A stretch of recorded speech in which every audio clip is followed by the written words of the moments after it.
So I think recording has started. Uh, I think we should start our session. So good evening to all of you, and good evening to our speaker, Dr. Dasarathi Bhuyan. So, sir, thank you very much for your acceptance of our informal invitation. This shows your academic spirit. Now, as the convener of this talk, uh, I have given the responsibility to introduce the speaker to my MPhil student, Sanjay Kumar Meher. So, Sanjay, you kindly introduce our speaker to our participants. Thank you, sir. It gives me an immense pleasure to introduce today's speaker, Honorable Dr. Dasarathi Bhuyan, sir. Uh, Dr. Dasarathi Bhuyan, sir, is currently working as an assistant professor uh, in the PG Department of Political Science at Berhampur University, who teaches government and politics in Odisha and state politics in Odisha. Uh, uh, Sir has authored many books. Uh, he has authored 11 books and 8 edited books. He has also published many journals and articles. I think almost 7 articles in reputed journal. He has participated and presented 51 papers in different conferences and seminars. Uh, he has supervised 11 PhD scholars and 23 MPhil scholars, and currently there are 4 PhD scholars under his supervision. His notable books are Casteism in Indian Politics, Janaki Ballabh, A Political Biography, Nabin Patnaik, The Best Chief Minister, International Politics, Politics of Odisha from 1936 to Contemporary, Role of Regional Parties in Odisha, Dynamics of Coalition Politics, New Panchayati Raj, a study of socio-political and administrative dynamics, People's Mandate, Government and Politics in Odisha, and currently, recently in 2021, one book has published which is very popular among the students of Odisha, that is Odisha Government and Politics, Institutions and Processes. His books are very popular for undergraduate students of Odisha also. I think it's very rare to find a person like you, sir, who have authored and published many articles and books in Odisha politics.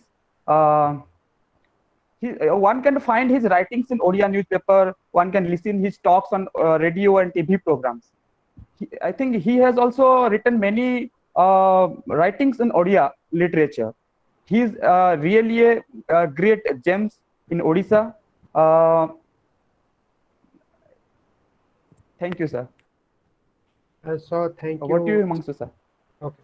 So thank you, Sanjay. I have seen the CV of today's speaker, and I am actually surprised. For me, writing is always an academic activity, and it shows from his CV that the speaker uh, is an extensive writer, right? I have not seen any person, including except some few professors in some bigger university. Except them, I have not find this number of works the today's speaker has produced. Now, being the convener, I think it's the responsibility on my part to introduce the theme of today's talk. So today, the speaker will deliver a talk on women politics in Odisha.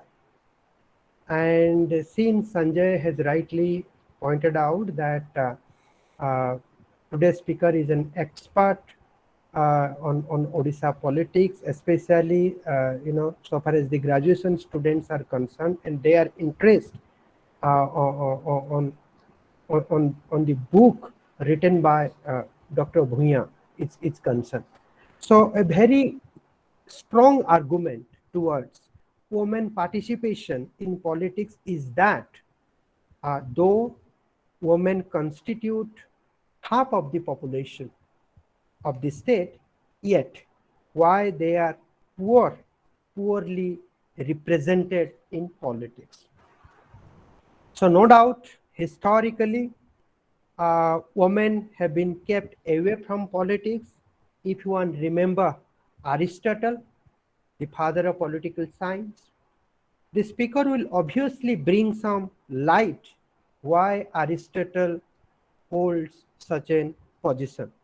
It is because of this, alienation, women participation in politics could not be validated till now. So far, women participation at higher leadership level have never exceeded 15 percentage of all seats.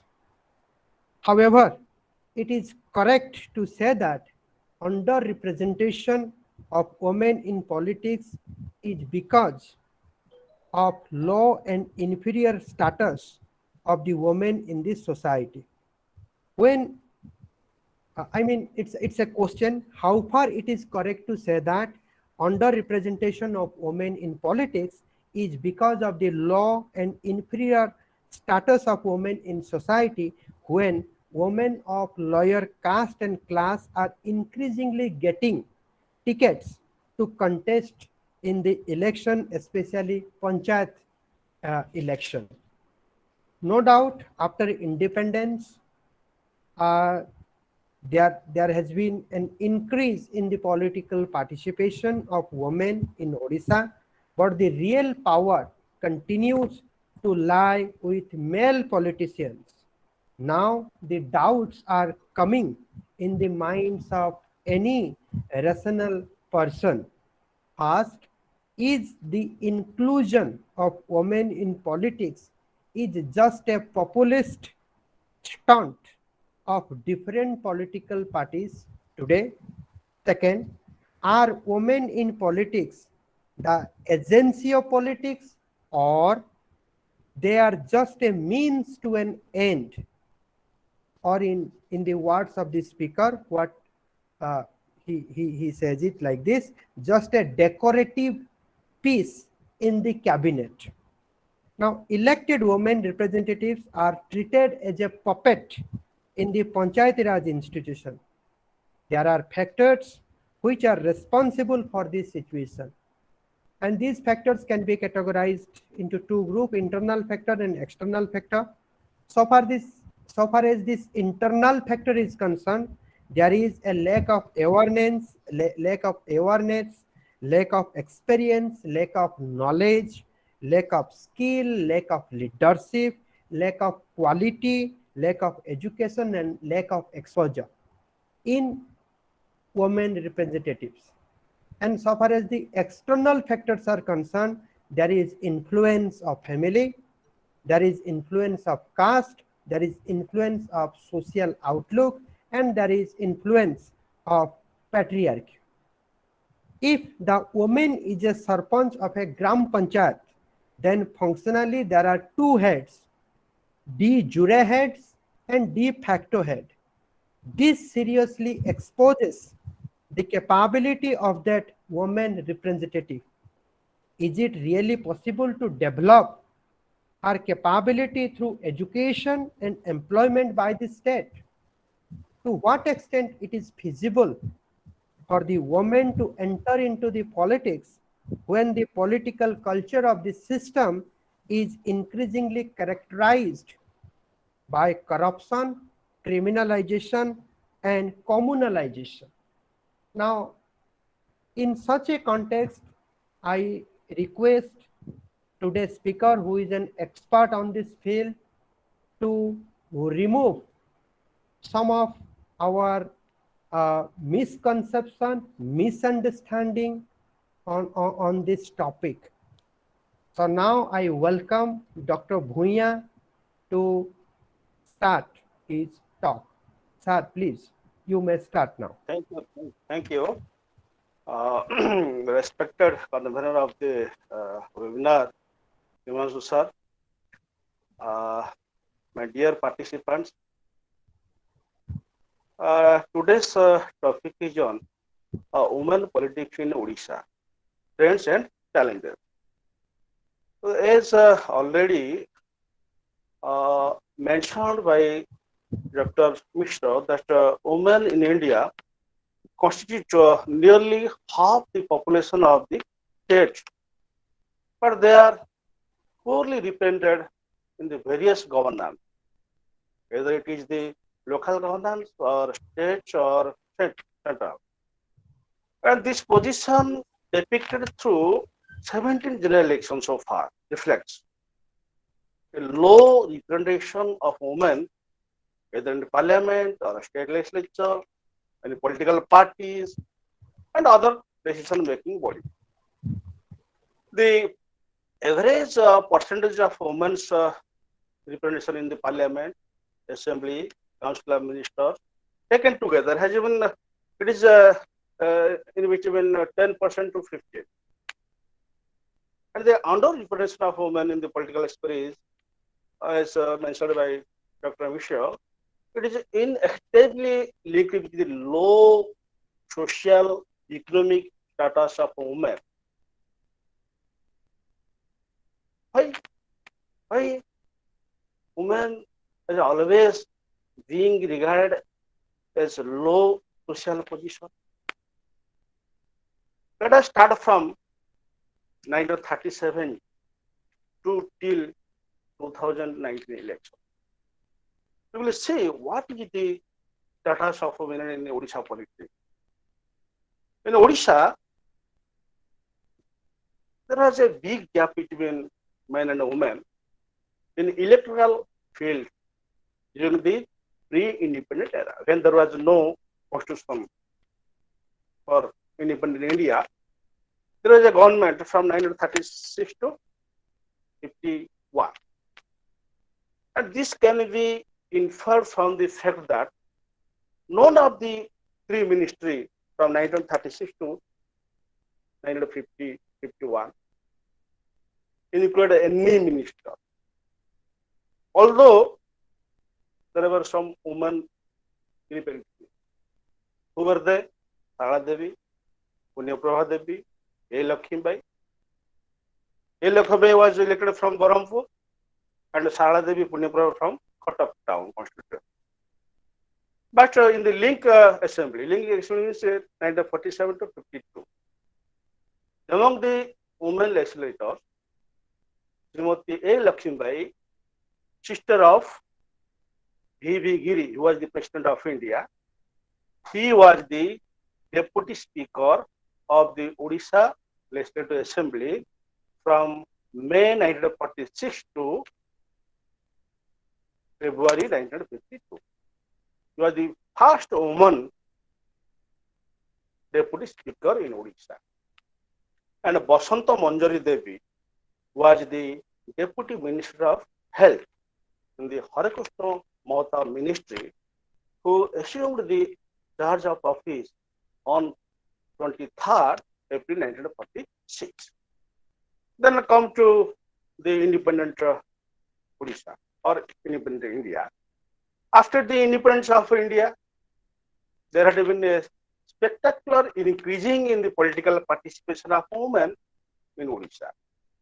The reason is many of them were contested in the elections to the both Assembly and Lok Sabha, and a few of them also appointed as the ministers, both at the center and state. But except Basanta Manjari Devi, others were not influential.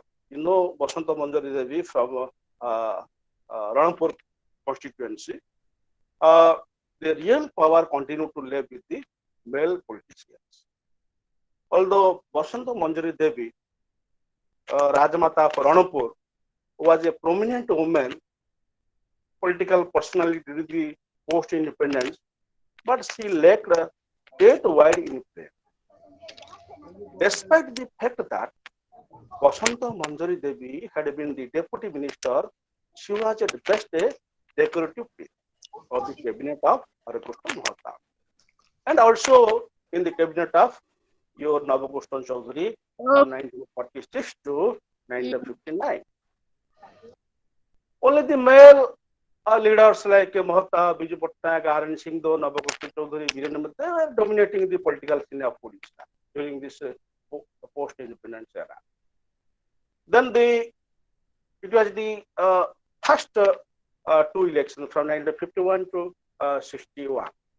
Then the mid-term elections to the Odisha Assembly was held in 1961. And in this election, Saraswati Pradhan from Western Odisha, a Congress party candidate, was elected to Odisha Legislative Assembly from Bhartli constituency of Sambalpur district.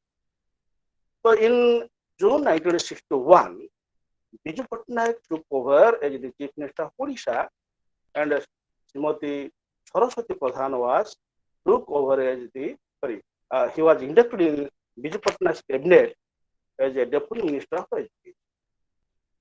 And Biju Patnaik resigned in 1963 because of this Kamaraj plan. Then he was succeeded by Virendra Mitra in 1963. But Srimati Saraswati Pradhan was again installed as a Deputy Minister of Education in Virendra Mitra government in 1963. Then Virendra Mitra also resigned in 1965, and he was succeeded by your Sadasiva Tripathi. So here, Sadasiva Tripathi, he was sworn in as the Chief Minister of Odisha on February 21st, 1965, and he again inducted Srimati Saraswati Pradhan in his ministry as the same Deputy Minister of Education. Same Deputy Minister of Education. Then Srimati Ananga Manjari Devi, Srimati Saraswati Pradhan, and Ratna Prabha Devi, they were elected in the elections of 1967 to the Odisha Assembly. Only 3 women candidates were in the 1967. And this was the Swatantra Jana Congress government or alliance, having 75 seats in the general elections. They formed a coalition ministry, and R.N. Singh became the Chief Minister, notwithstanding the fact that there were 2 women listed from the coalition partners, one from Swatantra, another from Jana Congress. The coalition did not include any women from the party. There were no women ministers during this coalition government of Swatantra Jana Congress in 1967. Then after the resign of this coalition government, mid-term elections were conducted for the Odisha Assembly in 1971, and again the coalition government of Vishwanath Das was formed. Somehow the coalition continued till June 1972, but there was not a single woman candidate was elected to Odisha. When Congress gained majority in the assembly,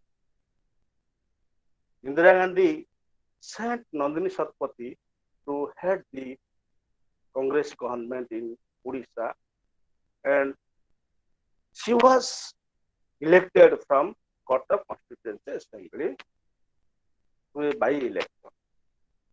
So in this ministry, there were no single woman except the Chief Minister herself.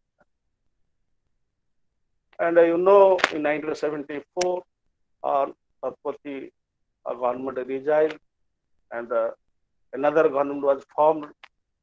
But during this era also, there were no women candidates or women MLAs. But in the 1976, when Nandini Satpathy left the Congress and formed his own, that is the Jagrata Odisha party, and during this period, the Vinayaka Acharya ministry took over the Raj of Odisha, but there were no single woman as minister. And during the Janata Party led by Biju Patnaik that swept the polls in the election of the assembly of June 1977, though Nilamani Rautaraya took over the administration of the state on June 26, 1977, out of 7 legislators, 5 were elected from Janata Party. But the Janata Party government of Nilamani Rautra did not include any woman as minister. Surprising. Then during this 1980 elections to the Odisha Assembly, 5 women members were elected. J. Patnaik was sworn as the Chief Minister of Odisha on 9th June 1980, but he inducted Srimati Saraswati Hembram as Deputy Minister of Child Development and Rural Construction. And Srimati Hembram continued as a Deputy Minister till the end of the first tenure of the Patnaik's government. Then in 1985, there was another election, and in this election, 7 women members were elected to the Odisha Assembly. Never before such a large number of women candidates were elected to the House. For the first time, the highest number of women candidates in Odisha Assembly, it was the largest number of women candidates, 7 in 1985. And in this election, Siddhartha was elected as the Minister of State for Fisheries and Animals, only Deputy Minister or Minister of State. Then J.B. Patnaik reshuffled his ministry on 22nd July 1986. He inducted both Parama Pujari and Saraswati Hembram as Deputy Minister. And Srimati Pujari was given as the portfolio of Child Development and Rural Affairs. In the 1980 scenario, when J. Patnaik resigned and your Vishwal, Hemanand Vishwal became the leader of the Congress Legislative Party, and he took over as the Odisha Chief Minister. At the time formation of the Council of Ministers, he was very conscious about taking a woman member. He included all the women ministers of the Patnaik's cabinet. Parama Pujari, Saraswati Hembram, Siddhartha, all retained their respective portfolio. Then Janata Dal came to power in 1990. In March 1990, Biju Patnaik became the Chief Minister of Odisha, and this time 7 women members were elected to Odisha Assembly, except Congress legislator Nandini Satpathy. All others were elected from Janata Dal ticket. And Biju Patnaik inducted only Dr. Kamala Das as a Minister of State for Education and Youth Services. After the resignation of or the completion of the 5 years of Biju Patnaik's tenure, elections to Odisha Assembly was held in 1995, and in this election, 8 women members were elected. Among them, Nandini Satpathy, Parama Pujari, Usarani Ponda, Vijayalakshmi Sahu, Saraswati Hembram were the prominent and high-flying members having previous political experience. So the job of selecting the cabinet and giving the portfolios was a neck-breaking exercise of Chief Minister J. Patnaik. But during this time, he made all of them impatient and rescue. But at the last, he inducted Srimati Vijayalakshmi Sahu in his cabinet, and he was given the portfolio of Women and Child Development. Then J. Patnaik resigned in 1999, and Gomango, then Hemananda Vishwal, they came to power. Both Gomango and Vishwal, they inducted Usarani Ponda, then Parama Pujari, Saraswati Hembram, and Vijayalakshmi Sahu in their cabinet. Okay. Then during this coalition government, first coalition government of BJD and the BJP, here the highest number of women were elected. What was the number? It was 14 women members were elected to Odisha Assembly for the first time. For the first time, such number of women were elected to Odisha Assembly, and Navina Patnaik elected 2 women ministers in his cabinet. Who were they? Dr. Kamala Das and Draupadi Murmu. Kamala Das was included in the ministry as the cabinet minister of Health, Family Welfare, Women and Child Development. And Srimati Draupadi Murmu as a Minister of State for Commerce and Transport. But later on, Kamala Das was dismissed from the ministry. Then in 2002, the government of Navina Patnaik included Vishnupriya Behera. Then Kumundini Patnaik was a member of parliament from Aska constituency. So this was the there are some sectional politics in Odisha during this period. I will not go through all the things. Then in the 2009 election, the trend of 2009 election, in Odisha was the fourth representation of women candidates. Downfall of women candidates in Assembly. So this election saw just 6 women candidates, making it to the State Assembly and known to the Lok Sabha. Earlier, I think Sagita Kumari Singh Dev was elected from Bolangi to Lok Sabha, but this time in 2009, there was no single woman candidate was elected to Lok Sabha.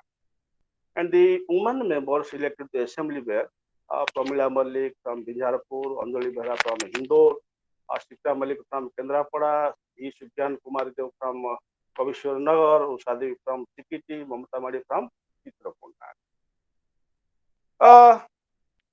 In the 2014 election, then there was a slight increase in the representation of women, though 117 women candidates were there, they were contesting to the Odisha election. Only 11 women were elected. Okay. And you know, during this 2009 election, the Biju Janata Dal fielded 33% of women candidates. There were a total number of 112 contested, but 15 women were elected to Odisha legislature. So this was a brief analysis of women representation in Odisha Assembly or to the Lok Sabha. But this is not sufficient to know the trends of women politics in Odisha. Let us know what are the trends of women politics in Odisha. Trends. And what are the challenges in this context or perspective. So we will discuss the trends of women politics in Odisha as well as the challenges to women politics. Okay. I will discuss or analyze the trends one by one. For your kind information, the first trend is legacy of the past. What we have discussed till now, from 1936 to 2019, what were the trends of this women politics? And in this regard, the first trend is legacy of the past. What is the legacy of the past? Now, the political mobilization and participation of women has been impressive in the Indian national movement. That was a legacy. So, women like in Orissa particularly, women like Lakshmibai, Subhadra Mahatab, wife of Harkosta Mahatab, Lekha Mahanti, Sarala Devi, Rama Devi, Saraswati Devi, they were joining the real politics during this period, during the freedom movement. and they belong to the elitistic group. So it was worth noting that the political mobilization of women and their representation in elections has steadily increased only after independence of it. Only after independence. The first election was held in between 1951 and December 1951, January 1952. So this is the legacy of this Indian freedom struggle. These are the first trend. And the second trend I am going to elaborate that is we have witnessed, we are experiencing only the elite and upper caste group. They are repaid because there is no reservation for women in either assembly elections or your Lok Sabha election. Therefore, women legislators elected from Odisha to state assembly or parliament, so far, most of them belong to the elite and high caste groups. This is the second trend. Who are the high caste groups? The Kayas, Koranu, or the Kshatriyas, and the Brahmin. So the Kshatriyas, because they were the ex-princely states, they are different to the ex-princely states. Women from ex-princely states. So the Kshatriyas have contributed the largest number of women legislators. It is true. The question is why? Now, before independence, there were 26 Garajatas or princely states whose rulers were designated as king. Though they are landlords, but they are enjoying substantial fidelity to their subjects. And most of the princely rulers had thought that during this freedom movement, they have a perception in their mind. What was the perception? That they would be rejected by the subjects, their vassals, after independence, because they are going to lose their kingdom, not kingdom, princely state, or jamindari. They have already known that we will be rejected by our own subjects. And for that reason, they were opposing to the freedom movement as well as the merger of princely state. But what happened? Contrary to their expectation, they did a good job in politics. Yes, almost all families belong to this princely state.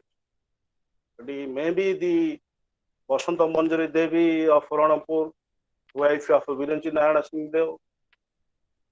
Then Ananda Manjari Devi, wife of Uday Pratap Singh Dev, or Kishori Mani Singh, wife of Sri Nikunja Bihari Singh, Jamindar of your Borpali Rajbati. Then Ram Rajkumari, wife of Raja Chandrabhanu Deva of Ali, we call it Oul. Then Konangalata Devi, wife of Raja Bahadur Anantanarayan Mansingh Harichandan Mahapatra of Narsinghpur, Bodamba Narsinghpur.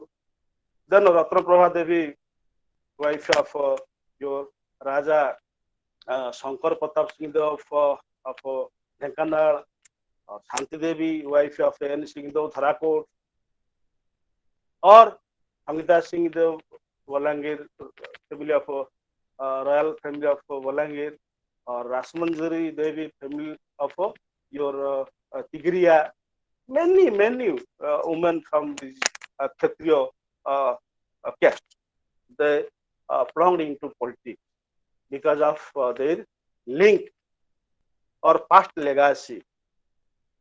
So, if you put, sorry, I am using Korea. So here, what is very important to note, one point here, that up to 1971 election, not a single Brahmin woman could be elected as an MLA, despite the fact that it is one of the upper caste of the state. Only the Kshatriyas. And what it was after 1972 election, then other Korons and Brahmins or Khandats, they entered into politics.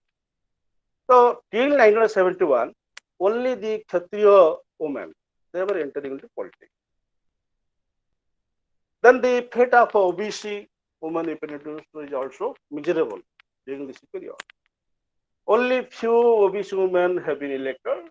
Now, you know, Mandakini Behera, ML of Nayagada, Bhagavata Behera, then Nivedita Pradhan Kotak, or Fateh Dei, join the Nayak.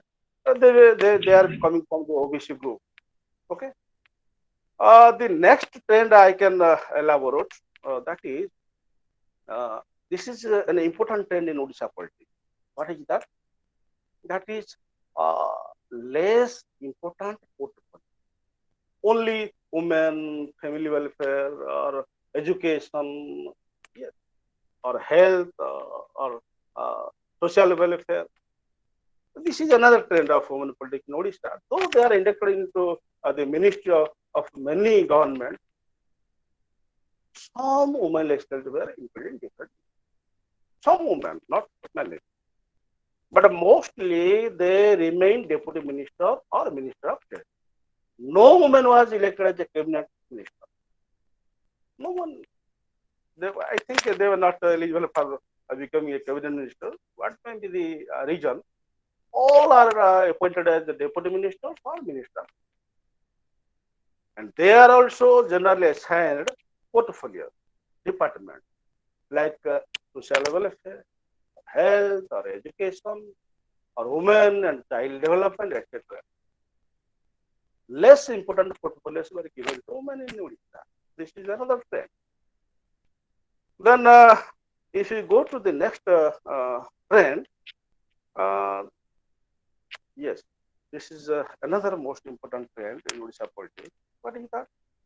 Almost all political parties, whether it is a regional political party or national political party, they hesitated to field women candidates. Only in the last election of 2019, BJD fielded 33% women candidates. It was historic. But before that, almost all political parties, whether it is a regional political party or national political party in Odisha, they only fielded less women candidates. Political parties have said that it is difficult to get sufficient qualified women candidates. It was their own perception, not view. There may be other arguments that the number of women candidates fielded by various political parties has always been very low as compared to the numbers of population. Though they constitute 50% population, but their number in candidates is very low. Very low. This is another trend in Odisha politics. Then the next trend I can elaborate, that is independent women candidates with a low political background. So there may be some independent candidates. Interestingly, when the three major political parties in the state are reducing the number of women candidates to fight the polls, more and more women have been coming forward to contest the assembly election in the state as independent. But the figure of this independent candidates is very dismal. According to official figures, I can say, while there were 10 independent women, I cannot elaborate all the things. I have many data in each election starting from 1951 to 2009. Then next trend of Odisha politics, women politics in Odisha, that most parties resort to tokenism and symbolism. Though it may not be a trend in student politics, but during those eras in 1950s or 60s or 70s till 80s, this is another trend. Another trend of women politics in Odisha is that most parties resorted to tokenism and symbolism. when it came to representation of women. They have to fill the quota because a ministry must include from all sections, from all castes, from all community, from all religion. They have to fill up the quota. And women issues were not taken up by parties in a serious manner or not translated in programs, policies, legislation, nor they were mandated especially to address women issues. Okay. Then the next trend I'm going to explain that women cells of political party working as ancillary body, not auxiliary body. Each and every political party has its own wings, cells, wings, branches. Student branch or women branch or farmers branch or legal cells. There are many cells. Where is the women cell of political parties in Odisha? They are very weak. They are very weak. Women cell of each political party is very weak. Almost all political parties set up women cells. Yes, they are setting up women cells, wings, branches, but they are working as ancillary body, not prominent. I think in Odisha, it is the student branch, Biju Janata student or Congress student branch or BJP student. They are very active. But the women bodies of political parties are inactive.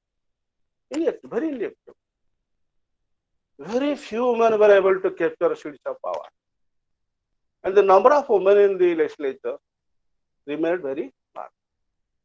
Very few women reached the position of party president or leader of a legislative party or opposition leader, etc. So women cells means branches of all political parties working as ancillary body. Women cells. This is another trend. Then the next trend I am going to explain, that is, yes, there are some reservation of seats for SC and ST, both in Assembly and Lok Sabha constituency. But beyond this reservation, there is no candidate from this SC group. Okay. So representation through reservation only to fill up quota, and beyond this reservation, no women from SC ST are contesting in a general election. That's a general constituency. This is another trend. Some of them are elected as a result of a reservation policy of the government. So it is important to note that election success of SC or ST women are merely symbolic, only to fill up the reservation. Okay, and they are not contesting beyond the reservation seat. Then we can say another kind of women politics in Odisha is that it is very common. Not in Odisha, it is common around the globe also. It is also in America or India, elsewhere. What is that trend? Widow succession or representation through family legacy. Widow succession. What is widow succession? Now, entry of widows of prominent political figures into politics, or they are given the position of power because they are the wife of prominent political figure. That is known as widow succession. So after the death of their husbands, the widows are succeeding. Some widows of the departed MLAs have also got the party ticket in order to contest the by-election. It is known as widow succession in women politics. Okay. So then the next mm, trend of women politics that frequency is very low. Frequency means only few, 2 to 3 women, they had been elected for 9 times or 10 times or 7, only 3 or 2. And the frequency of elected women is very low. Only known faces are elected more times. Who are they? Nandini Satpathy, V. Shugyan Kumari Devi of Khalikot, few, or Nandini Satpathy, sorry, uh, these 2 or 3. So the elite nature of women politics in Odisha is further evident from the picture. It indicates that the women leaders have been elected more than once to the legislature. Few, the total number of MLAs elected to the Odisha Legislative Assembly from 1936 to till now, maybe it is around 70. Around 70. Till it was, till 2009 it was 56, and now it is around 70.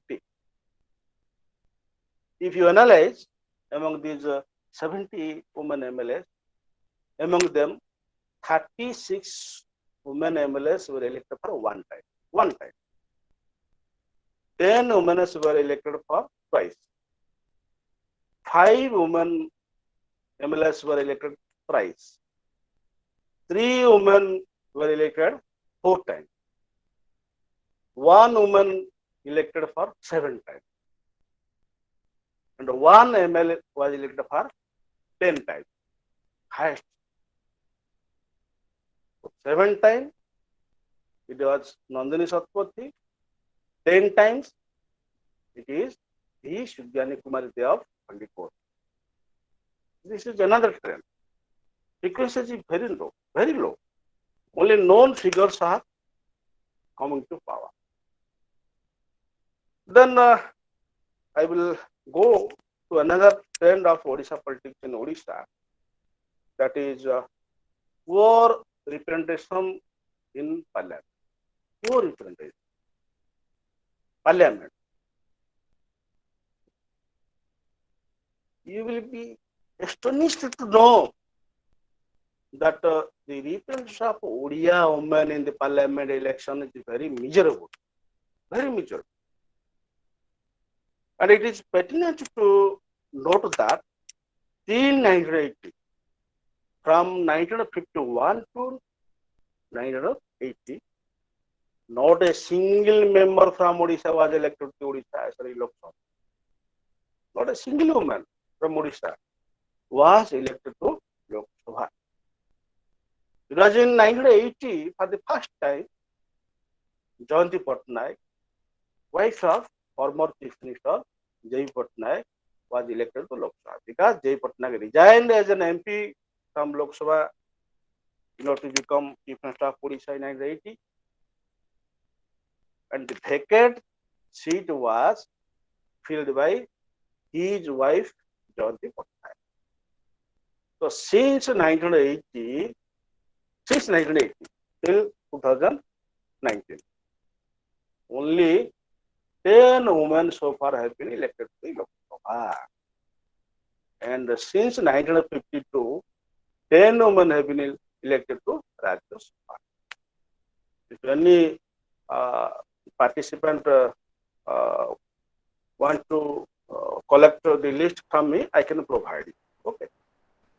And the representation of Odia women in the parliamentary election is very miserable.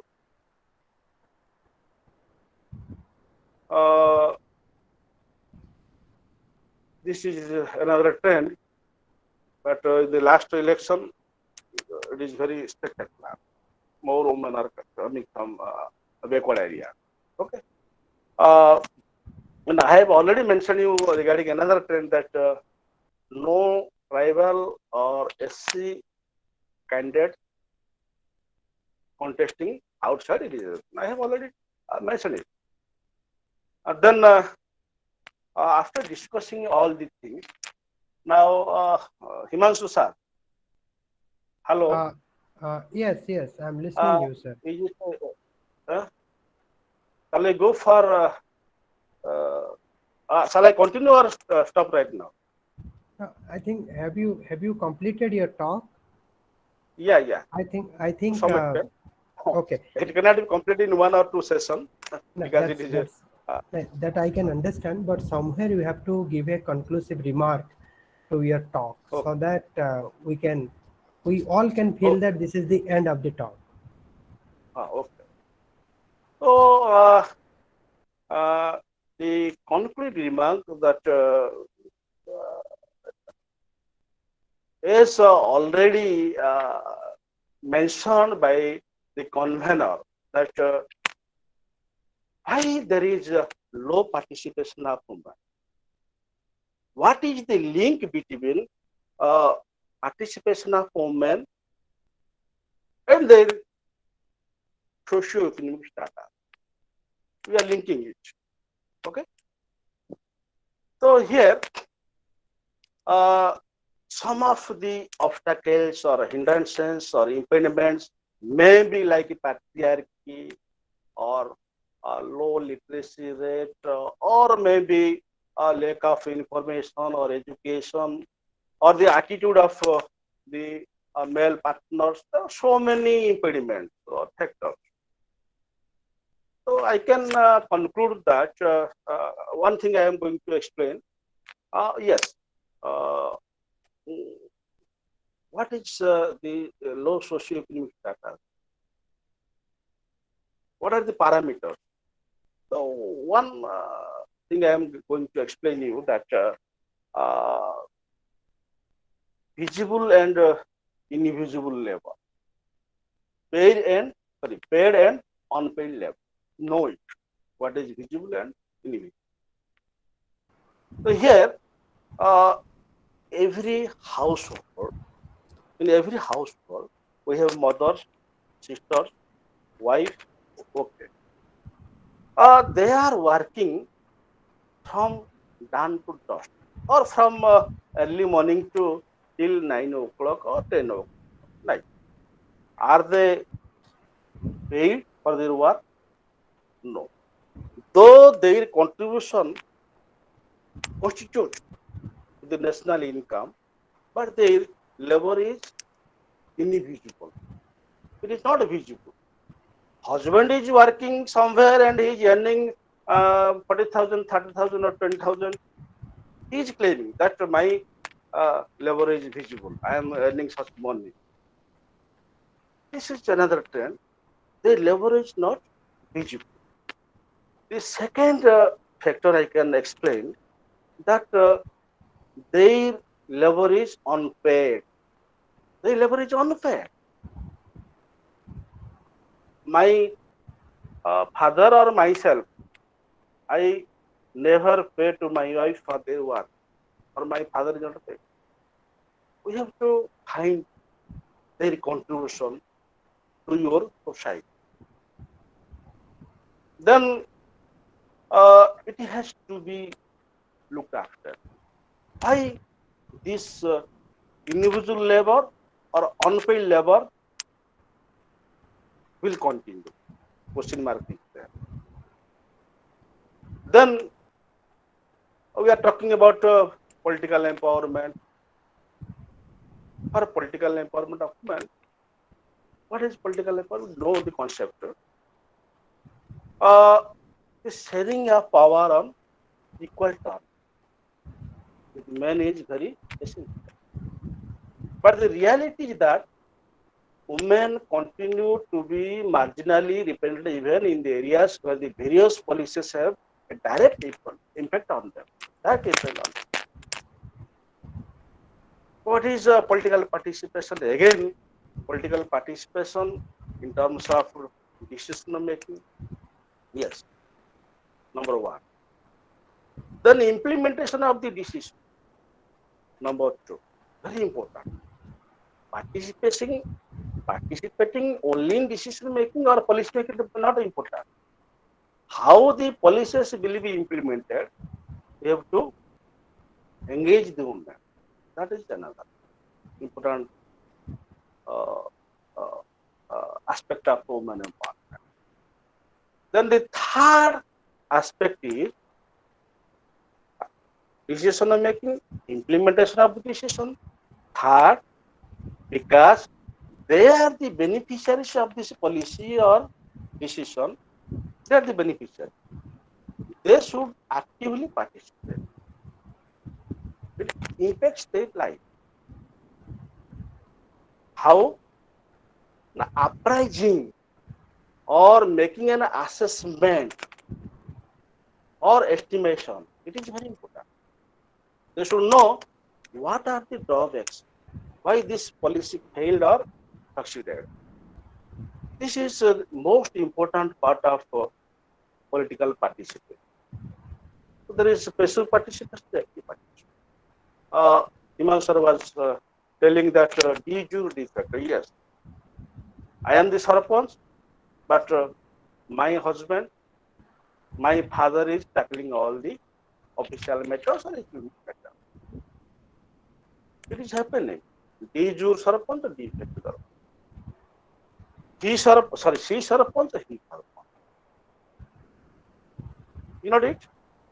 Till this trend is continuing, but to some extent it has been uh, tackled due to consciousness or education, etc., etc. But there is still a great gap between constitutional guarantees and the actual implementation of women in the political meaning. Still, there is a gap, big gap, big gap between these two.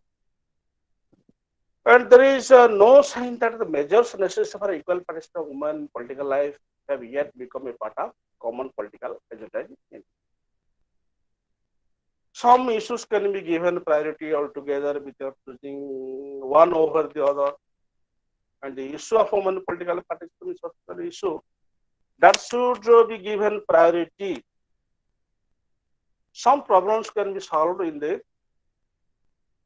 active participation. So right now, there are so many problems or hindrances, obstacles, but to some extent, we have overcome these problems. Nowadays, women are coming in a large number to cast their vote, or in the Grammar Sabha or in the Police Sabha, everywhere now you are witness. There is a spectacular change in regard to women participation. Okay, thank you. Oh, okay. Thank you, Dr. Bhuyan. In fact, we can visualize a scenario from your talk that what has been the women participation in Odisha politics uh, from pre-independence period to post-independence period. So you have given a historical description of women representation of Odisha politics. But then how to analyze this underrepresentation of women in Odisha politics? You rightfully mentioned that it was the elite women who first enter into the politics, and in that sense, you also indicated what Aristotle, had said. The property owning class will be the citizen, but unfortunately, Aristotle was not counting women as the property owning class. But today you can say that women are owning property, or especially if the husband is rich, then wife is also rich.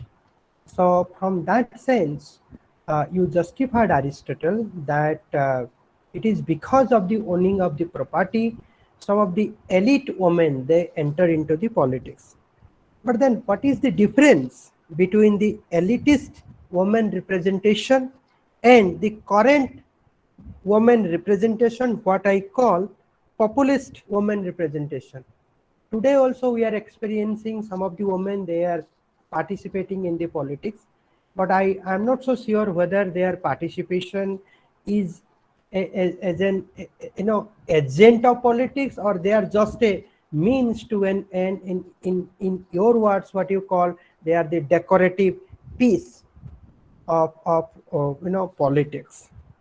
And do you think current inclusion of women in politics allows them to play politics as an agency, or they are just a means? So these are some of the doubts. It's still in my mind. I mean, whenever we speak or we listen anything, I think there are questions that occurs to our mind.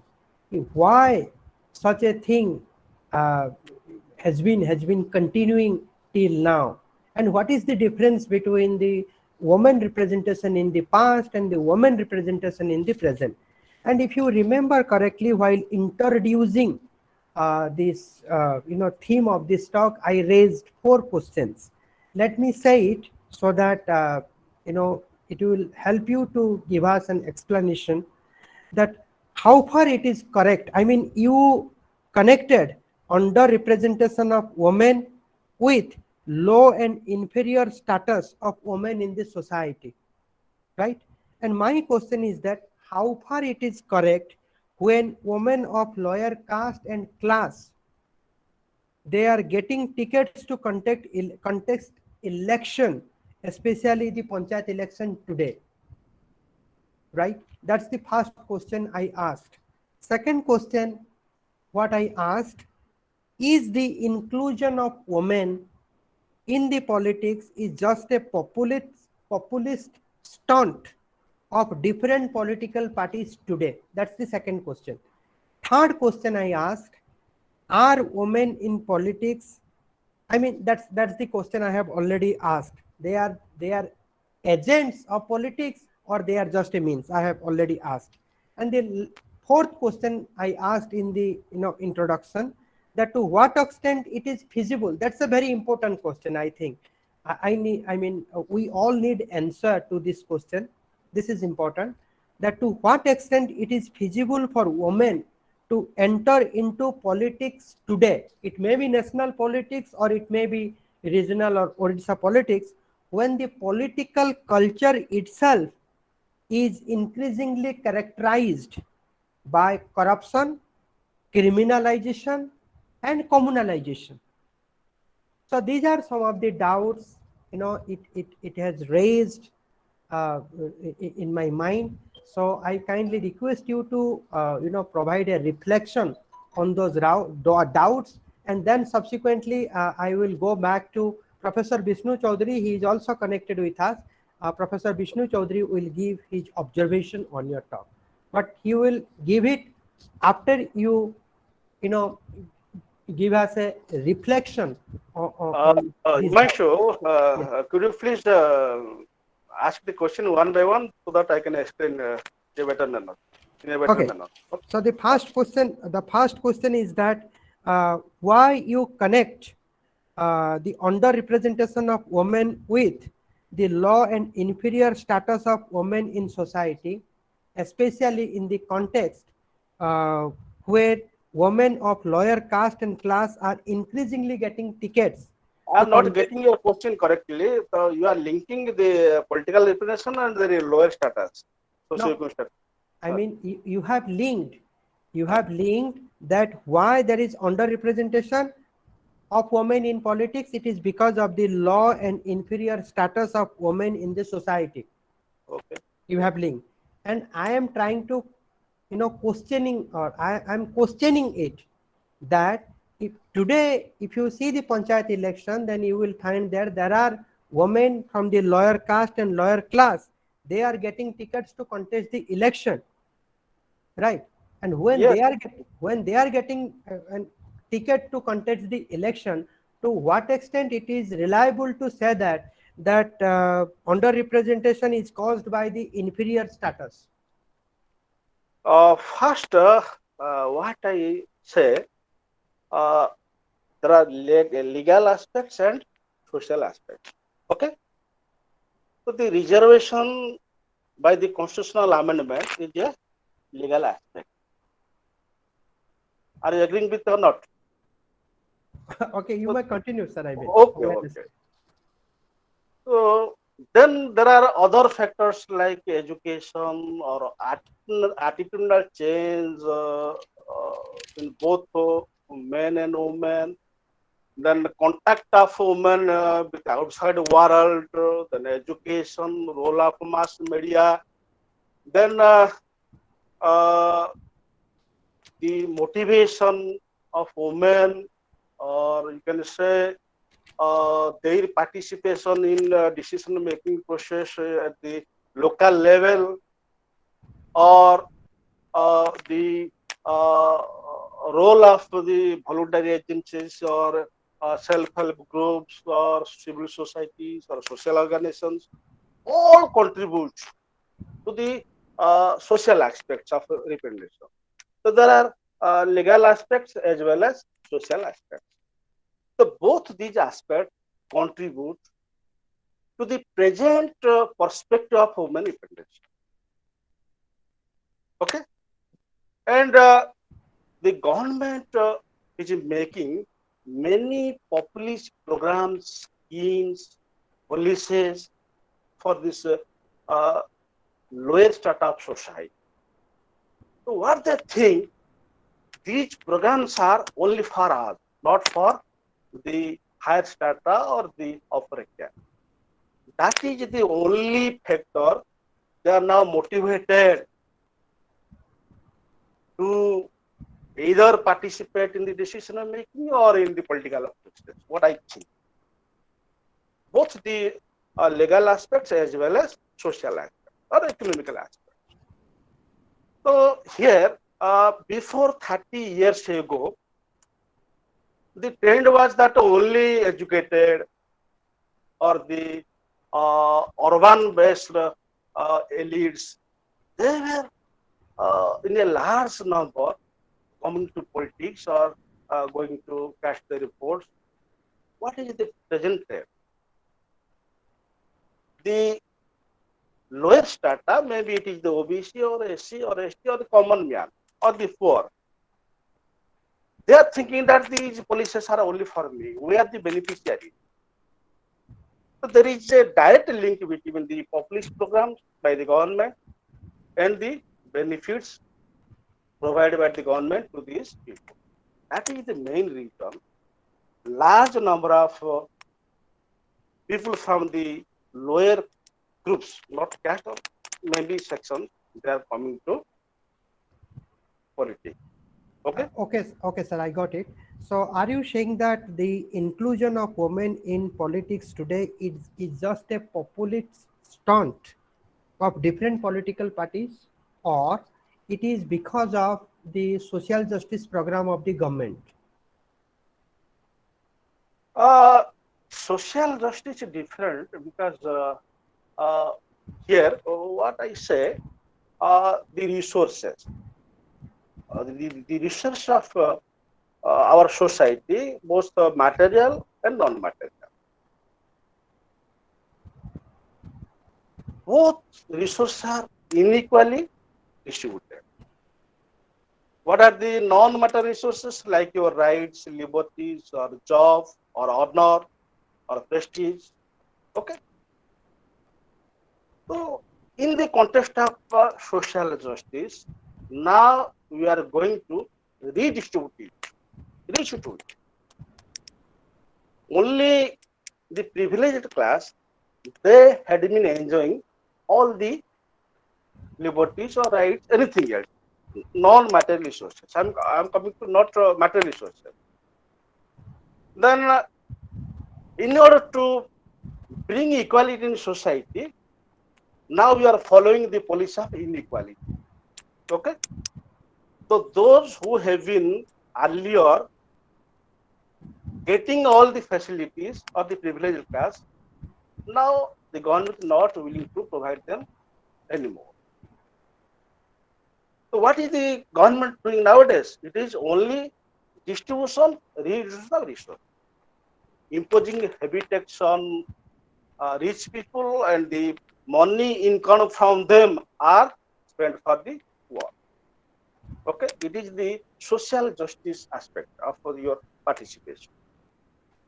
You see, the government is nothing doing anything except reduction of resources. So in this regard, protective discrimination, the government is discriminating among us.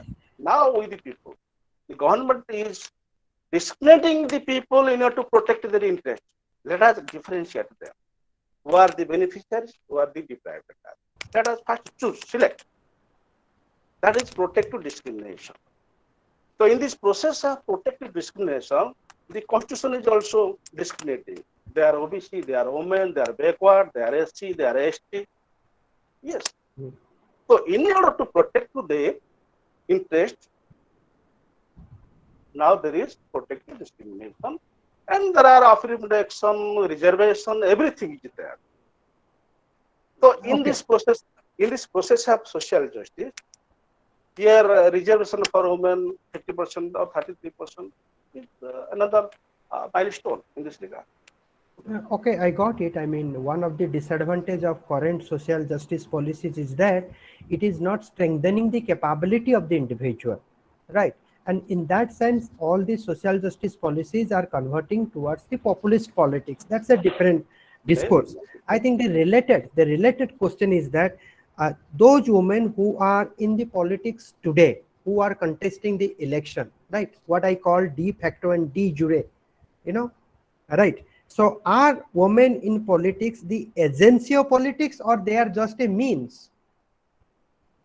That's the third question. I mean, are they playing politics for the benefits of the society and state, or they are just being used as a means, used as a decorative piece, so that Both.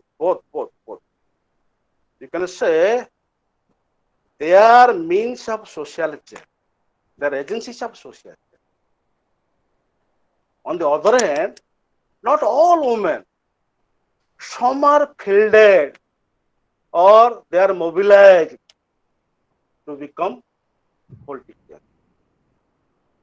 In some cases, some women are coming forward to take part in election. That is the first concept. And the second part is women are mobilized. Either it is her husband, maybe mobilization from a political party or a women organization or a civil society or NGO or women self-help group. Some are mobilized. So to some extent, they are means of social change. To some extent, your second part is they are decorative. No, now not. They are now okay, no I more think decorative. I think I got a sense that no doubt their representation is one part, but the de jure must become the de facto. Only then we can say that this is the successful participation of women in politics. But for Substantial that, I think, participation. Substantial okay, I participation. got it, got it. Through training For that, program or for that, awareness. for that you have given importance to the education and employment of women by the state. Again, my question is that, is it really uh, you know can employment and education strengthen the capability of the women in order to take part in a politics which is characterized by corruption, criminalization, and communalization? So Pro, today's pro, politics, you are linking so many aspects in one yeah, question. yeah, yeah, First, yeah. Okay. providing education and providing job is different. Let us de-link from education to job. Okay. If we are going to achieve 100% literacy, is it mean for employment, job? No. So providing job is not only the criteria for women empowerment. There are other aspects. Information is knowledge, knowledge is the power. Those who are getting more information, they are more knowledgeable, and they are powerful in society. So empowerment can be achieved through many processes. not only through this getting a job or employment, etc. Don't link with job and employment. Women can be self-sufficient through many ways. Okay, we have to create an environment for the effective involvement of women, not so only providing jobs and work. What do you say? Job and job and Education. employment. Huh. Education is different. Education is different. It is very important for women empowerment. So don't link with education and employment. Okay. Maybe Okay. the first and foremost measure for empowerment of women is education, but education is not the only criteria of this empowerment. There are I other think, sir, factors. the last part of that question was very relevant, and I'm again repeating Okay. it. So Okay. today, if you see the political culture of our system, you will find that this political culture is characterized by corruption, criminalization, and communalization.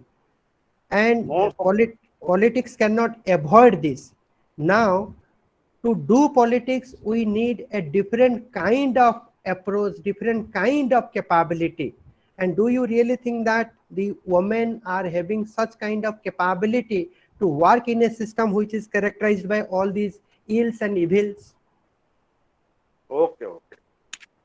So the political culture do not include corruption. It's the only political culture of Odisha. Maybe violence against women. It is a sociological aspect. Don't include it in the political aspect. Okay. So here, our belief, our perception, our attitude, our faith towards our political system constitute your political culture. And the factors of political culture may vary from place to place, society to society, or state to state. I have never included the atrocity against women is a political culture in Odisha. No, it cannot be a political culture. It is a sociological phenomenon prevailing everywhere in every society. So there are specific political culture in Odisha. I don't understand my point. Specific political culture. Maybe it is the regional factor or sub-regional factor or the coalition or factional politics. Or, yes, there is also your uh, uh, uh, economic factors also there. But let us specify some specific political cultures in the context of women representation. So in the perspective of women representation, let us include only specific political culture of Odisha. In Odisha's perspective, yes, political economy may be one factor, and you can link political economy with the productive, unproductive, reproductive work of women. Okay, but corruption and other aspects are no more related to women politics. It is a common phenomenon all over the world or all over the society. Okay. Okay, thank you, sir. Now I welcome Professor Vishnu Chaudhary. I welcome him, and I request him to give his observation on today's talk. So Vishnu sir, are you there? Yes, yes, Vishnu sir. Am I Yes, sir, you are am audible. Yeah, visible namaskar. and audible? Namaskar, namaskar. Am I visible and audible both? You Sir, are sir, very sir. much visible and audible, So and you are I thank. looking good, sir. You are looking good.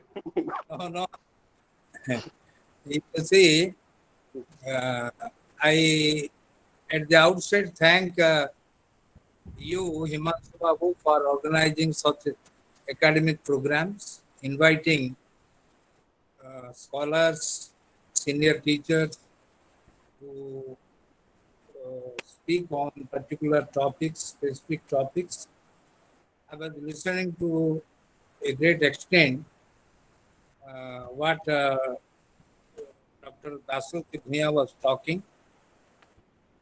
In fact, he has made in-depth study on Odisha politics and also has written a very good book on Odisha government and politics. He has also been making profiles of top leaders in Odisha. So he is interested in this part of the politics of the state. Apart from his interest in other academic programs, he has a keen interest in researching and also guiding scholars pertaining to Orissa politics. I remember I and Professor Harihar Das, my guru, we wrote an article on participation of women in Odisha long back in early 80s. That was published by the Journal of Sambalpur University and later on published in the book form also as an article. The findings that we made at that time are still relevant partially. For example, when we talk about women and their role in politics, we take into consideration different aspects. Number one, participation of women in the different movements, beginning from freedom movement, Kisan movement, movement for emancipation of women, women in the student politics, and all other aspects. So this is agitational politics, women in environmental movements. So that is movement and agitational part of it. Second part is the politics at the macro level. For example, being elected to the parliament or being elected to the state legislative assembly. The third thing is now politics at the grassroots level. After the 73rd and 74th amendments to the Constitution of India, we find that a large number of women are now participating in the political process and thereby also in the decision-making process. Now the women empowerment is in the agenda of all political parties.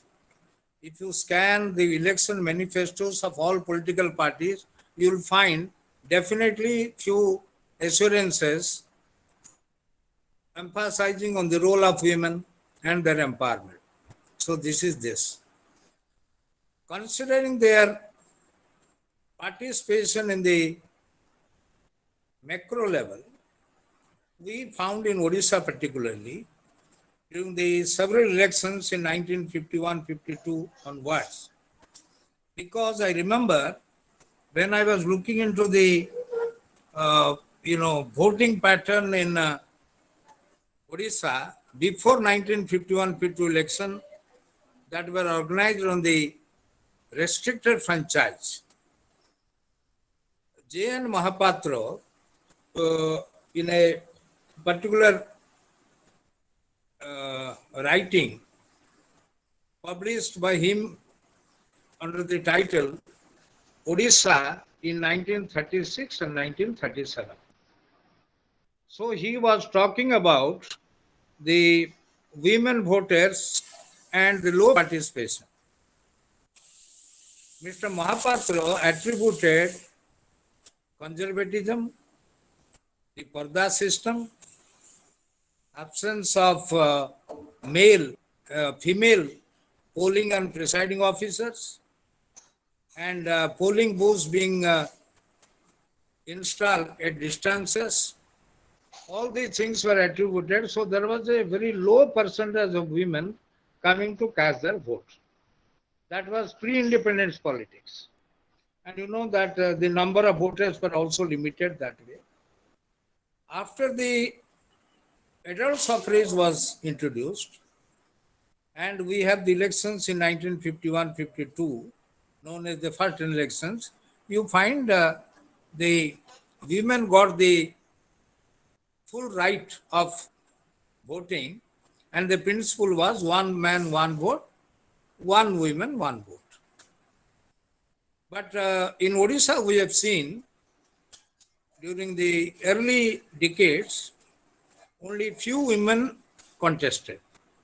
And out of them, as Dr. Bhuyan was telling, they were either highly connected with politicians, EIP politicians, or politicians who mattered in Odisha politics at that time, or we can put it great personalities in Odisha politics, or they belong to the feudal families, the Raja families. For example, we have Zamindar families in Ganjam, and we have members of the princely states or native states or Gorjatas in those areas where we had 26 princely states of various sizes and population.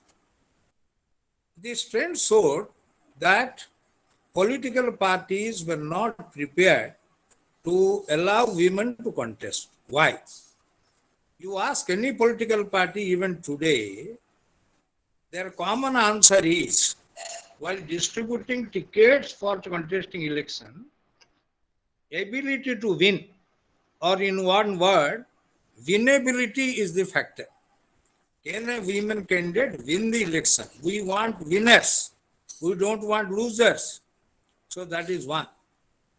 So as Dr. Bhuyan was very right, we had many political parties who were in the political fray or electoral fray, they were not encouraging women. So even the ministerial responsibility was given to very few. For example, in Orissa, the first woman to become minister was Basanta Manjari Devi, Rani Sahiba Paranpur. She was the health minister under Mahatab. Then we had Saraswati Pradhan, who became deputy minister. She belonged to Western Odisha. She was a minister. And only we found in 1971, the election to the state legislative assembly, there was not a single woman elected to the Vidhan Sabha. That was the only election in Orissa where not a single woman was elected to the state legislative assembly. Only Nandini Satpathy entered the state legislative assembly, winning the Cuttack city constituency in a by-election, defeating Biren Mitra by a comfortable margin. And she became chief minister. When Nandini became chief minister, I think roughly she was 45 or 46 years. And we were college students.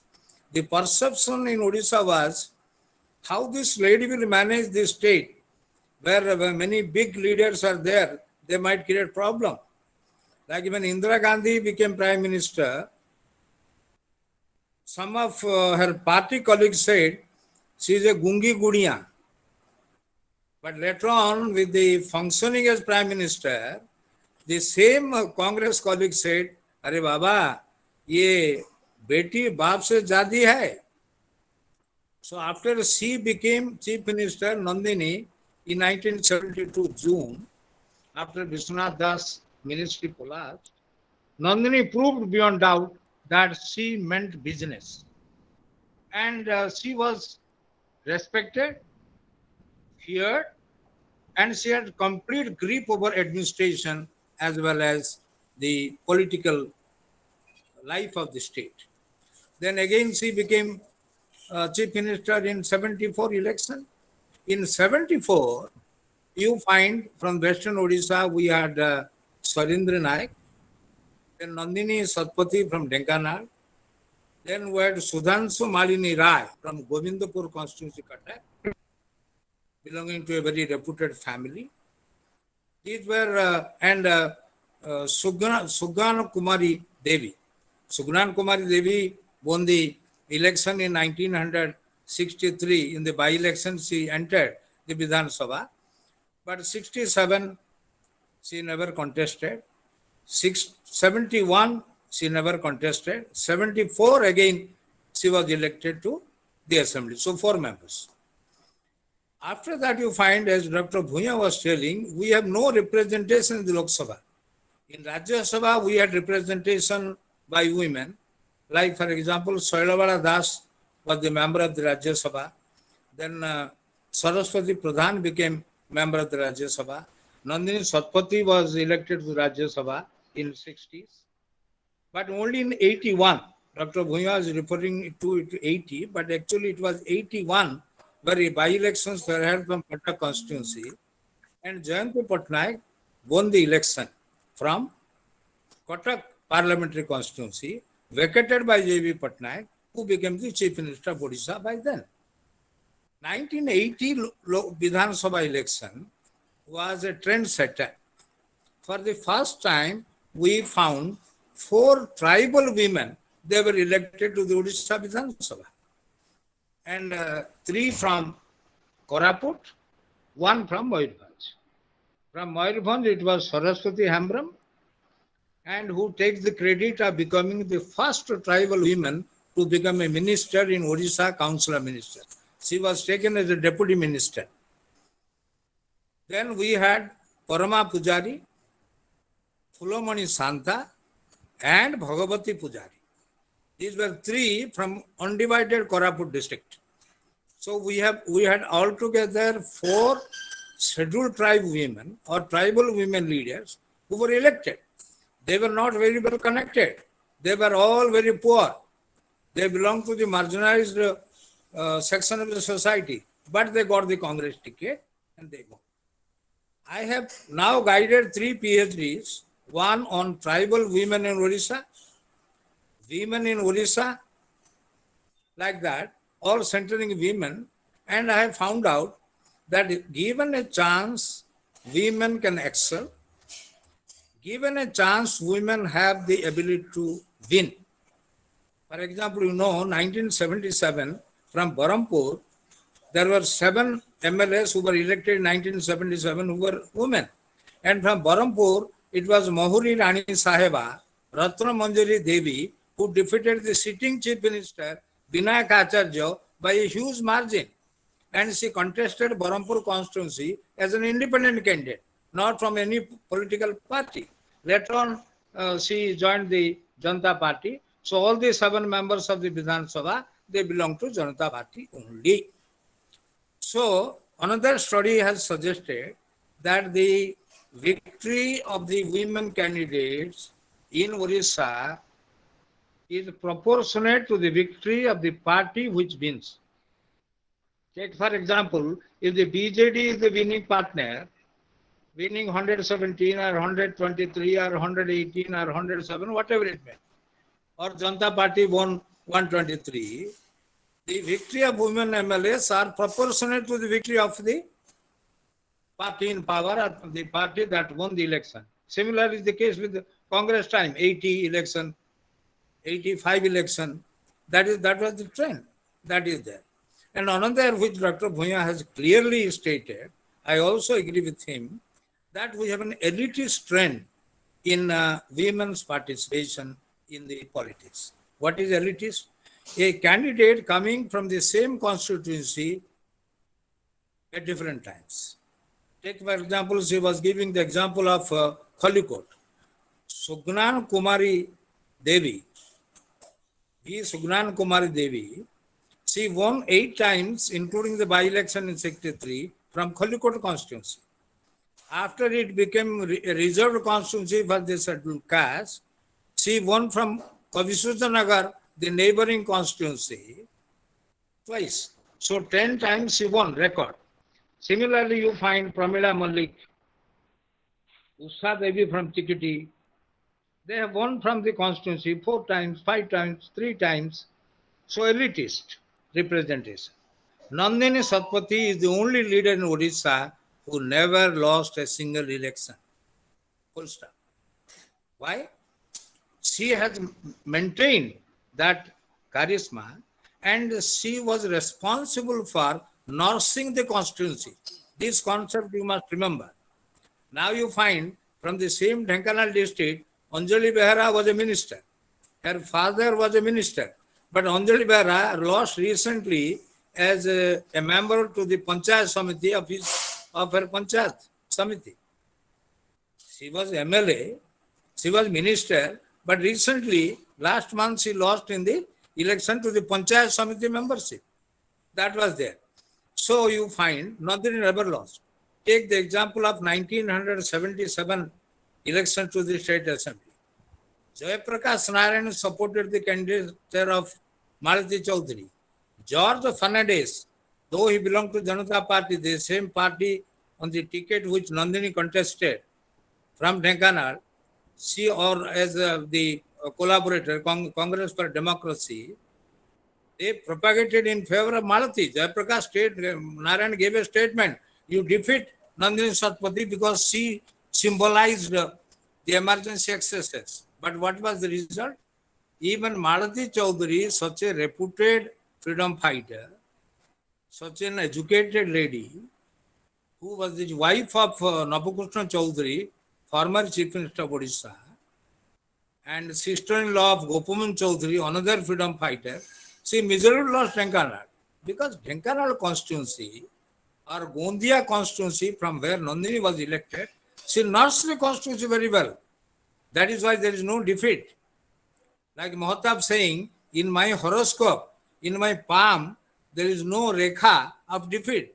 How can I be defeated? So they never lost a single election, in spite of any charges against them, whether corruption or otherwise, whether high-handedness or otherwise, they never lost an election. Indira Gandhi lost, but Nandini never lost. So you find that trend in politics. Another point, Himanshu, another point very important is role perception of the women representatives. What is role perception? After being elected as MLA or MP, how they perform their duties as the respective members of the Vidhan Sabha or Lok Sabha or Rajya Sabha.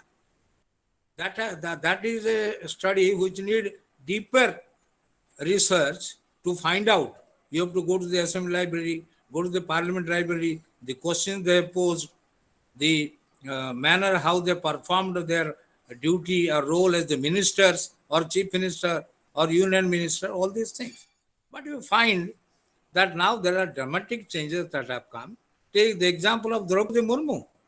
She was working in the secretariat, resigned her job, became MLA, became transport minister, the department which was serving in the secretariat, became the governor of Jharkhand, and now her name comes occasionally to be the presidential candidate in the next presidential election. You look at social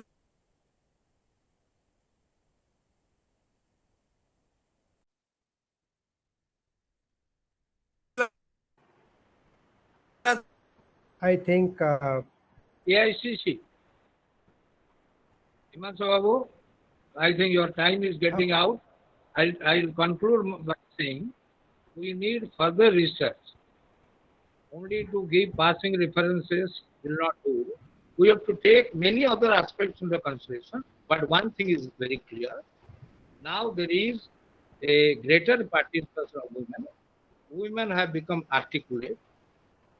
There have been many programs for their capacity building, and in the event of ensuring one-third reservation in the state legislative assemblies and the Lok Sabha, there will be further participation of women. You are very right when you say that they need education, they need our backing, they need our support. Social conservatism must be fought lock, stock, and barrel. There must be a change in the mindset of people. Patriarchy must change so that women will come to politics in large numbers and they will excel. You take any example, whenever they are given in responsibility, they've excelled. Mamata Banerjee, Jayalalitha, Mayawati, they are bright examples. Indira Gandhi, they are bright examples that women can excel provided they are given the opportunity. These are my objectives. Thank you. So thank you, sir. Actually, in between we could not hear you. That's why I just made an interjection. I think Dr. Bhuya, Professor Chaudhary has mostly agreed with you, and his observation is actually strengthening your talk. And I think there is no, doubts or questions from his side. For there is nothing for you to answer. I think let me go back to the questions asked by my students.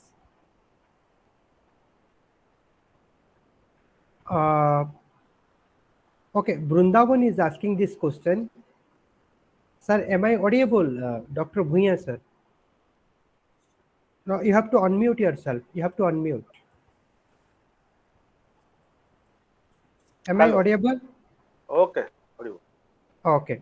So the first question is asked by the Vrindavan. Who is responsible for poor participation and representation of women in state politics? And what are the major issues and challenges before women? I think you have already answered, but if you want to I add, have you can. already, yes, yes. I have already answered that there are many factors, including education, information, socioeconomic status, then the patriarchy, then the uh, um, you can say the uh, male partners' attitude towards female. Then so many factors are there.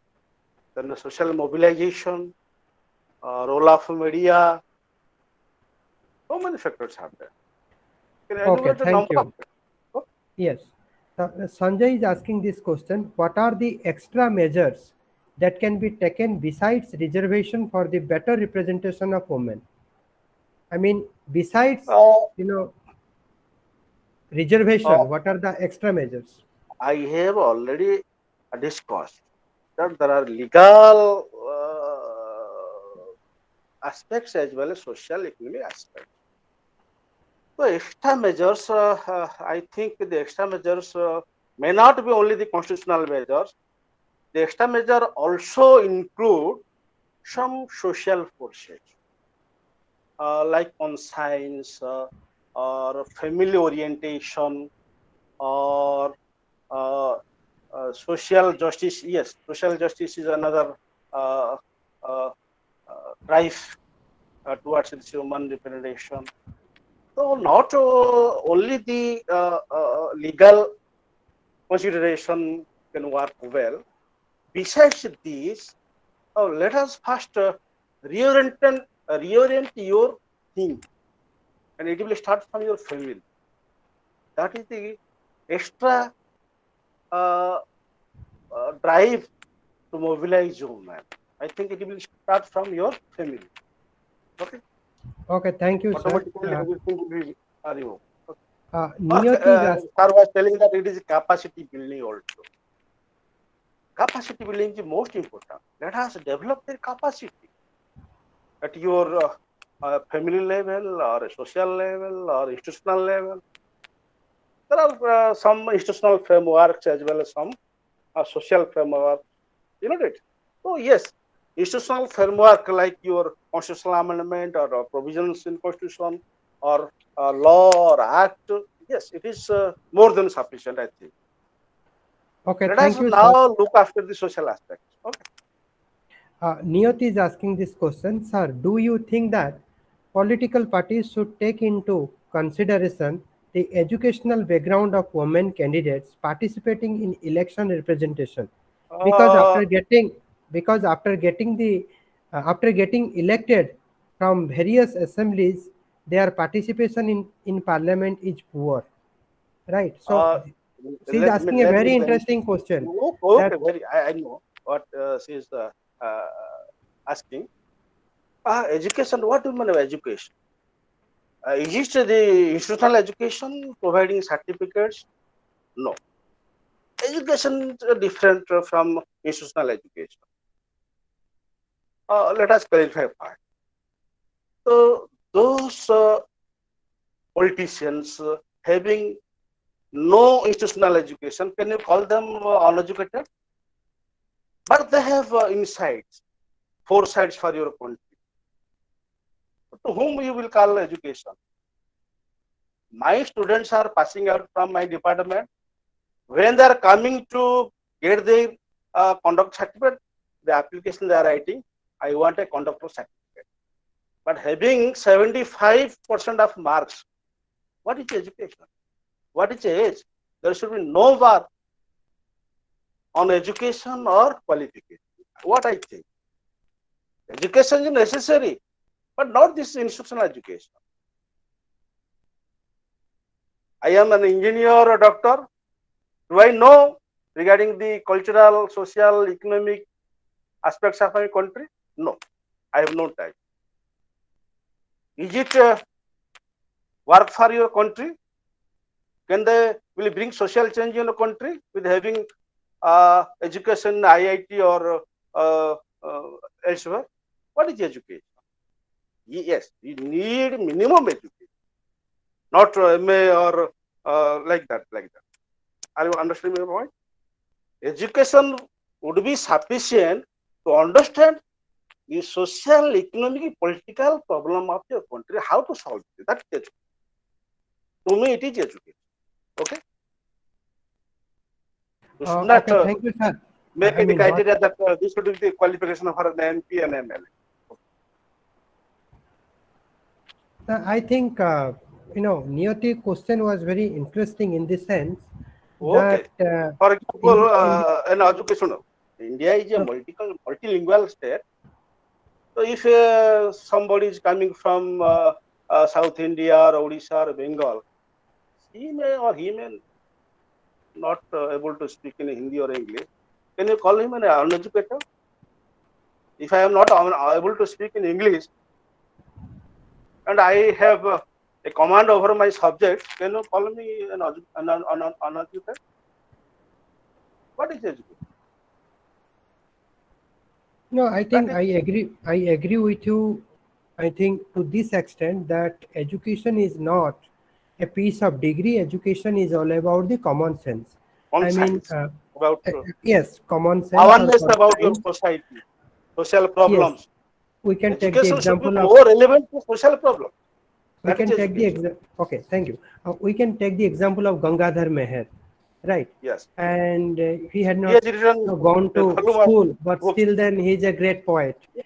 So I think even in that sense also, I mean, why there is poor participation of women in parliament. Okay, if you are having the conscience or common sense, then you should have actively participate in the parliament. I was telling all political parties are thinking that inability to win the election. That is the most important. Uh, That is, they are thinking. If you are fielding this woman, we will lost one seat. Okay. This is their perception. They have this perception in every political party. This perception is prevailing in every political party. Winnability is the most important aspect. Whether you should field a woman or not. This is the first criteria. This is the first criteria. That is the reason they are not fielding women candidates. How they will represent without fielding them in the constituency? Okay. Okay, thank you, sir. I think let's take the last question, but this question has been asked to Professor Vishnu Chaudhary. That he is asking that, sir, as you mentioned, the dynamic role of women played in the last part of 20th century in Odisha. Why the women have not excelled that much in the 21st century in comparison to those days? In the last part of the 20th century, women had excelled, but in the 21st century, they have not. So, why? Vishnu, sir.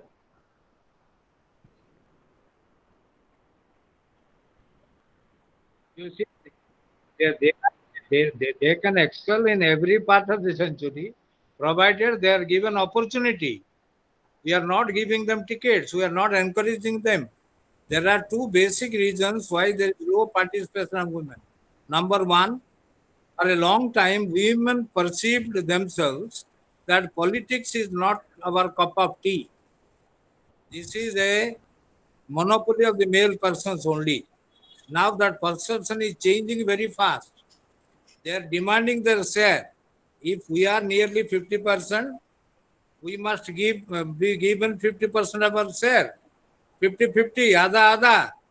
No question. So proportionate to our strength, our voting strength, we must be given the opportunity to contest, to get elected, to share power, to participate in the decision-making process, because women are the best judge of their interest. That is women empowerment. Second thing is, unless and until the political parties across the spectrum, they change their mindset that we will give 30%, minimum 33% to women in different fora. For example, in the last election, BJD Supremo decided I will give 33% to women. 7 out of 27 were given ticket, women. But other parties never followed. No political party is following that trend. Even left parties are not following that norm. And one of the reasons why women reservation would not be through, I remember Geeta Mukherjee, who was the chairperson of that committee, parliamentary committee, appealed with folded hands to Mulayam Singh Yadav, to Lalu Prasad Yadav, to Mayawati. You don't fight for quota within quota. Let us fulfill this mission, one-third reservation. We can do it in two ways. Either we can reserve one-third reservation in Lok Sabha and Vidhan Sabha, or alternatively, we can increase one-third seats in the Lok Sabha and the Vidhan Sabhas, so that we can ensure participation of women. And third thing is, as you have been discussing, role perception. If women are not participating very effectively, majority of men members are also sitting silently. So it is not a question of men or women, it is an attitude of a person. Like Indira Gandhi said, Madam, you are a woman and how do you feel as Prime Minister? She replied, I am not a woman. I am a person with a mission. I am a person with a job. Why do you consider that women? Don't write the word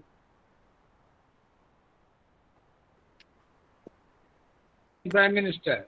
I am a person. I am a person with a job. I will discharge my responsibility. And you know how she functioned and how she imposed emergency in India and what type of Prime Minister she was. She was a global leader by her own right. She had different socialization during freedom movement, being a member of the Nehru family. So all these things are there. So we have also seen recently, Himanshu Babu, that somebody was asking the concept of Sarpanch Pati. When after 94 we had elections, many of the women, they were shirking. But now you find a woman representative who is mayor of a corporation or chairperson of a municipality or MLA or minister, they are very assertive. They don't allow to be cowed down. You might be seeing in the Lok Sabha also. You have seen some members of parliament, how articulate they are. They are second to none. So the Sarpanchapati are women as only dekhava. This is not the fact. Now they have become articulate. They know how to set their agenda. They are conscious about rights and responsibilities. But many things have to be done to strengthen them, to bring them at par with men. They have a right. We must give them the right. That is my opinion. So thank you, sir. Thank you for your befitting reply that along with many women, men are also silent in the parliament. So then why to attack to only women? I mean, this exposes the gender biasness, what is there in our mind.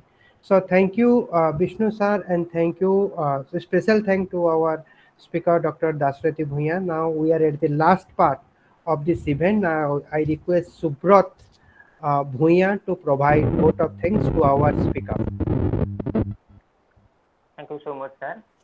A warm and graceful evening to our respected speaker, Professor Dasarathi Bhuyan, sir, convener of this webinar, Dr. Himanshu Sekhar Mishra, sir, Professor Vishnu Chaudhary, sir, distinguished scholars and delegate persons, those who are participated here.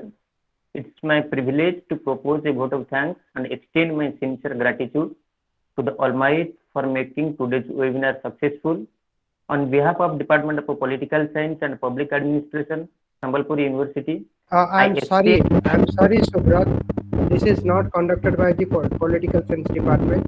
I think it will be wrong to say that. You can give credit to me, no problem. Yes, sir. Professor Dasarathi Bhuyan, sir, who shares time from his busy schedule to grace the conversation. Today, we had an opportunity to hear your thoughts, and this will surely encourage us in all our future endeavors. Your thoughts have enlightened our minds and have shown us a new path. Today, we have got a lot of information which will truly help us in our life. We have no words to offer gratitude of your valuable presence. You gave deep insight into the topics and revealed some interesting facts, like you have talked about in introduction. You have talked about women participation in political process in pre and post independence with some examples of various political leaders or eminent leaders. Then you also talk about women participation in various elections in Odisha politics. Then you have also talked about the trends of women participation in Odisha politics and its challenges, how reservation play a crucial role in women politics in Odisha. In the conclude, you have talked about mentioned some parameters of political participation. So thank you, sir. Once again, thank you so much, sir. I also want to extend thanks to the convener of this webinar, Dr. Himanshu Sekhar Mishra, sir, who is always try to develop our knowledge. For that, he tried to organize an intellectual platform with many national and international speakers to create a central university atmosphere here. Sir, I want to respect and appreciate your efforts for making the event informative for all of us. Then I must mention my sense of appreciation to Professor Vishnu Chaudhary, sir, for his discussion in this topic. Last but not the least, a big thank you to each one of the participants who made the webinar successful. For being with us. Thank you all. So thank you, Shubhra. Thank you for your vote of thanks. So no doubt I am trying my level best to create an atmosphere of academics that is prevailing in Central University. What I spent, nearly 9 years in Hyderabad and in the JNU. But without the consent of our speakers, it is not possible for me to create such an atmosphere. And when Professor Vishnu Chaudhary is with us as an discutant or as an observer, then it adds to our program or event. So thank you, Dasarathi sir, for your patience, for your talk, for your handling of questions, and more importantly, I'm also thankful to you the number of works you have done. And again, I'm repetitively saying that I have not seen any professor in Odisha so far who has done that much work what you have done. So no doubt writing is always an academic activity. So thank you, sir. Thank you very much. So namaskar. Vishnu sir, namaskar. So here I am ending the or stopping the recording.